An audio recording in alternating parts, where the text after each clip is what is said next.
अस्सलामुअलैकुम वरहमतुल्लाहि वबरकातुहू।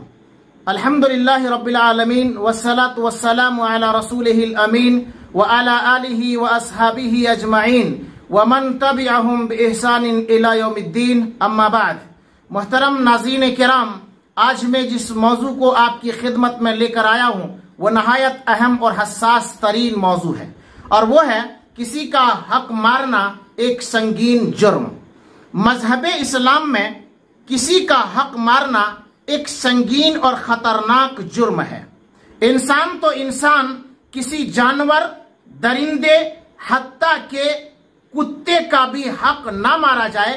बेजुबानों और हैवानों के साथ हुस्ने सलूक करने का मजहब इस्लाम हमें और आपको पैगाम देता है। लेकिन अगर कोई इंसान कलमा पढ़कर किसी मुसलमान भाई या बहन का हक मारे, अपने रिश्तेदारों के हुकूक पर डाका डाले या अपने मासूम और प्यारी बहन बेटियों की वरासत को हड़प कर जाए, तो अल्लाह रब्बुल इज्जत ऐसे शख्स की दुनिया और आखिरत दोनों तबाह बर्बाद कर देते हैं। अल्लाह तबारक व तआला का फरमान कुरान मजीद सूरह निसा आयत नंबर 13 और आयत नंबर 14, तिल्का हुदूदुल्लाह वमन युतिइल्लाह व रसूलहु युदखिलहु जन्नातिन तजरी मिन तहतिहल अनहार खालिदीन फीहा व ज़ालिकल फौजुल अज़ीम। ये हदें अल्लाह तबारक व तआला की मुकर्रर की हुई हैं, और जो शख्स अल्लाह और उसके रसूल सल्लल्लाहु अलैहि वसल्लम की फर्माबरदारी करेगा उसे अल्लाह तबारक व तआला ऐसी जन्नतों में दाखिल करेगा जिनके नीचे नहरें बह रही हैं, जिनमें वो हमेशा रहेंगे, और ये बहुत बड़ी कामयाबी है। वमन यासिल्लाह व रसूलहु व यतअद्दा हुदूदहु युदखिलहु नारन खालिदन फीहा व लहु अज़ाबुम मुहीन। और जो शख्स अल्लाह और उसके रसूल सल्लल्लाहु अलैहि वसल्लम की नाफरमानी करेगा और उसकी मुकर्रर की हुई हदों से आगे निकल जाएगा, अल्लाह तबारक व तआला उसे दोज़ख में डालेगा जहां वो हमेशा रहेगा, और उसको जिल्लत का अजाब होगा। मोहतरम नाज़रीन किराम, इस वक्त हमारे समाज और माशरे में जिस कदर ज्यादा बेबरकती और नहूसत है, इसकी एक सबसे बड़ी वजह यह भी है कि हम मजलूम लोगों की बद्दुआओं की जद में हैं। हमने जिनके हक मारे हैं उनकी आहों की वजह से हमारी जिंदगी बेचैन और बेकरार है। किसी का हक मारते हुए उसे दुखी करना इस कदर खतरनाक और संगीन जुर्म है, इस कदर कबीरा मुहलिक गुनाह है कि ऐसे शख्स की दुआएं भी कबूल नहीं होती हैं और न ही इबादत उसके काम आते हैं, बल्कि ऐसा शख्स बुरी तरह जलील और खार कर दिया जाता है। कुरान और हदीस की रोशनी में यह बात बिल्कुल वाज़ेह है कि जिस बंदे के दिल में रत्ती भर, जिस बंदे के दिल में जर्रा बराबर भी ईमान हो, वो किसी का हक नहीं मार सकता। हक मारना तो दरकिनार, वो किसी की तरफ नफरत की निगाह भी नहीं उठा सकता। आप जिस कदर जुल्म सितम और हुकूक पर डाके देख रहे हैं, ये सारा का सारा बेईमानी का नतीजा है। अल्लाह की कसम, जिसके दिलों में ईमान था, जिसके दिलों में ईमान था, उन्होंने हुकूक की अदायगी और दयानतदारी में ऐसी ऐसी मिसालें कायम कर दी हैं जिनसे अक्लें दंग हैं, जिनसे अक्लें हैरान हैं, और जमाना उसकी मिसाल नहीं पेश कर सकता। सही बुखारी में एक बड़ा दिलचस्प और मारूफ वाकया है। सही बुखारी किताबुल अंबिया हदीस का नंबर है 3472, और हदीस के रावी हैं हजरत अबू हुरैरा रज़ियल्लाहु अन्हु। बयान करते हैं अल्लाह के रसूल सल्लल्लाहु अलैहि वसल्लम ने फरमाया, पहले जमाने में एक शख्स ने दूसरे शख्स से जमीन खरीदी। जिस शख्स ने जमीन खरीदी थी उसने जमीन की काश्तकारी के लिए, जमीन की खेती के लिए, जमीन की आबादी के लिए जब उसको खोदा तो उसने उसमें एक सोने का घड़ा पाया। हदीस के अल्फाज है जर्रतन फीहा ज़हबुन, उसमें एक सोने का घड़ा पाया जिसमें सोने के सिक्के थे। लेकिन उसके दिल में हुकूक की अदायगी का जज्बा देखिए, अल्लाह अकबर। कैसा ईमानदार और दयानतदार इंसान था कि उसने सोने का घड़ा छुपाने के बजाय जमीन बेचने वाले को पेश कर दिया और अपनी जुबान से जो कुछ कहा वो सुनिए। कहा, खुज ज़हबका मिन्नी, भाई साहब मुझसे सोना का घड़ा ले लो, आपसे मैंने जमीन खरीदी है, ये सोना नहीं खरीदा है। मैंने तुझसे सिर्फ जमीन खरीदी है, तुझसे सोना नहीं खरीदा है।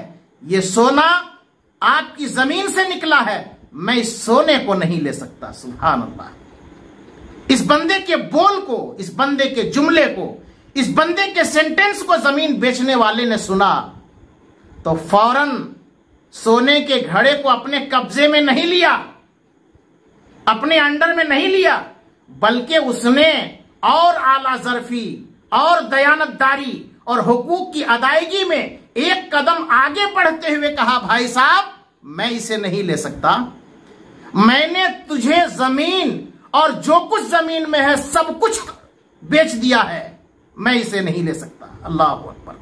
आखिरकार ये प्रोग्राम बनाया कि हम इस मामले का फैसला किसी समझदार और नेक आदमी से और किसी अल्लाह वाले शख्स से करवा लेते हैं। चुनांचे एक शख्स के पास गए और उसके सामने अपना मामला पेश किया। उस बंदे ने मामला सुनने के बाद जो फैसला किया वो कमाल का फैसला किया। कहा, अलकुमा वलदुन, क्या तुम्हारे पास औलाद है? तो उनमें से एक ने कहा कि मेरे पास एक बेटा है, दूसरे ने कहा मेरे पास एक बेटी है। फैसला करने वाले ने कहा, आप अपने लड़के का निकाह उनकी लड़की से कर दो, लड़के का निकाह लड़की से कर दो और जो सोना है उन्हीं पर खर्च कर दो, शादी के अखराजात पूरे करो और शादी के अखराजात मुकम्मल कर लेने के बाद भी सोने में से अगर कुछ बच जाता है वह तसद्दका, तुम दोनों मिल करके अपनी तरफ से अल्लाह की राह में सदका करो। अल्लाह अकबर। इस वाकया से आप अंदाजा लगाएं कि अल्लाह वाले नेक लोग, मुत्तकी लोग, अहले ईमान की मौजूदगी में, ईमान की मौजूदगी में करोड़ों और अरबों के सोने और चांदी को भी कुछ नहीं समझते। लेकिन आज हमारे समाज और माशरे में हालत यह है कि हमारे मुसलमान भाई 500 रुपये में, 1000 रुपये के खातिर, एक चाय के खातिर बेईमान हो जाते हैं, अपने ईमान को फरोख्त कर देते हैं, अपने ईमान को बेच देते हैं और अपने रिश्तेदार बहन भाइयों के हुकूक मारने और दबाने में जरा हिचकिचाहट महसूस नहीं करते। आजकल हमारे यहां बड़े बड़े मजहबी घरानों में यह बात आम है कि सारी जिंदगी बहनों को, बेटियों को और कमजोर भाइयों को वरासत से महरूम रखा जाता है। वरासत न देने वाले ये जालिम लोग खुद को बड़ा कामयाब और कामरान समझते हैं। अरब के जालिमों की यही आदत थी जिसका बयान अल्लाह तबारक व तआला ने कुरान मजीद में किया है। कुरान मजीद सूरतुल फज्र आयत नंबर 19 और आयत नंबर 20, वतअकुलून अत-तुरात अकलन लम्मा वतुहिब्बूनल माल हुब्बन जम्मा। ये अरब के जालिम, ये अरब के कुफ्फार मीरात के माल को समेट करके खा जाते हैं और माल को बहुत अजीज रखते हैं। आज हमारे माशरे में तो बहनें डरी हुई होती हैं, बहनें सहमी हुई रहती हैं कि अगर हमने भाई से हक मांग लिया तो जिंदगी भर के लिए भाई छूट ना जाए, जिंदगी भर के लिए भाई से हाथ धो ना लेना पड़े। दूसरे तरफ ये जालिम भाई बड़े फख्र से कहते हैं कि मुझे मेरी बहन ने हक छोड़ दिया है। झूठे हैं ये लोग, झूठे हैं ये लोग, झूठ बोलते हैं। कोई किसी को हक नहीं छोड़ता, कोई किसी को हक नहीं छोड़ता। सिर्फ तेरे शर से बचने के लिए, तेरी बुराई से बचने के लिए, तेरे फितने से बचने के लिए, तेरी नाराजगी से बचने के लिए उसने ये कदम उठाया है। वरना माँ बाप की तरफ से मिलने वाला गिफ्ट, माँ बाप के जानिब से मिलने वाला ये गिफ्ट माले वरासत किसको पसंद नहीं है, किसको पसंद नहीं है। कई भाई लोग वालिद साहब के इंतकाल के बाद, वालिद साहब के मरने के बाद बहनों को दो टोक लफ्जों में कहते हैं, खुल करके कहते हैं। क्या कहते हैं? हमने तेरी शादी नहीं कर दी, हमने तेरी शादी नहीं कर दी, तुझे जहेज में लाखों रुपये नहीं दिए, अब क्या कसर रह गई है? इन्ना लिल्लाहि व इन्ना इलैहि राजिऊन। याद रखो मुसलमानों, याद रखो मुसलमानों, बच्चियों और बहनों में करोड़ों का खर्च कर दो, फिर भी वो वरासत के माल का हकदार है, इसलिए हक वालों के हक दे दो। किसी का हक ना मारो, किसी का हक ना मारो, किसी का हक ना दबाओ। माले वरासत खाने वाला भी हराम खोर है। अल्लाह तबारक व ताला हराम खोर की इबादत को कबूल नहीं फरमाता। अल्लाह तबारक व ताला हराम खोर की दुआओं को अल्लाह तबारक व ताला कबूल नहीं फरमाता। इसलिए जरूरत इस बात की है कि हम अहद करें कि किसी का हक नहीं मारेंगे, किसी पर जुल्म नहीं करेंगे, मरते दम तक इस घिनौने जुर्म से बचेंगे। अपने बहनों और बेटियों को और कमजोर भाइयों को वरासत से कभी महरूम नहीं करेंगे इंशाअल्लाह। ये अहद करें, ये वादा करें। अल्लाह तबारक व ताला से दुआ है कि अल्लाह तबारक व ताला मुझे और आप सबको बयान करदा तमाम बातों पर अमल की तौफीक अता फरमाए। अल्लाह तबारक व ताला से दुआ है कि हम पर उस वक्त मौत का पैगाम उस वक्त आए जब हमने उसके तमाम बंदों के हुकूक अदा कर दिए हों। आमीन तकब्बल या रब्बल आलमीन। वस्सलामु अलैकुम व रहमतुल्लाहि व बरकातुहू।